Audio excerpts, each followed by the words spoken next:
ബംഗളൂരുവിലെ തെരുവ് നായ്ക്കൾക്ക് സസ്യേതര ഭക്ഷണം ലഭിക്കും. പദ്ധതി തയ്യാറാക്കിയിരിക്കുകയാണ് കോർപ്പറേഷൻ. ദിവസം ഒരു നേരം കോഴിയിറച്ചിയും ചോറും അടങ്ങിയ ഭക്ഷണം നൽകാനാണ് തീരുമാനം.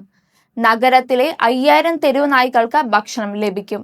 ഓരോ നായയുടെയും ഭക്ഷണത്തിൽ 150 ഗ്രാം കോഴിയിറച്ചി, 100 ഗ്രാം ചോറ്, 100 ഗ്രാം പച്ചക്കറി, 10 ഗ്രാം ഓയിൽ എന്നിവ അടങ്ങിയിരിക്കണമെന്നാണ് നിർദ്ദേശം.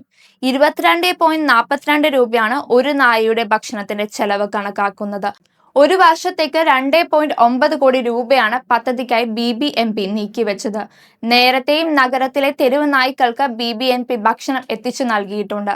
എന്നാൽ ഇതാദ്യമായാണ് സസ്യേതര ഭക്ഷണം പാകം ചെയ്ത് നൽകുന്നത്. തെരുവ് നായകളുടെ ആക്രമണശക്തി കുറയ്ക്കുന്നതിനായാണ് അവയ്ക്ക് ഭക്ഷണം നൽകാൻ തീരുമാനിച്ചതെന്ന് BBMP സ്പെഷ്യൽ കമ്മീഷണർ സുരാൽക്കർ വ്യാസ് പറഞ്ഞു. നഗരത്തിന്റെ 8 സോണുകളിലായി ഓരോ സോണിലും 36 ലക്ഷം രൂപ വീതം അനുവദിക്കും.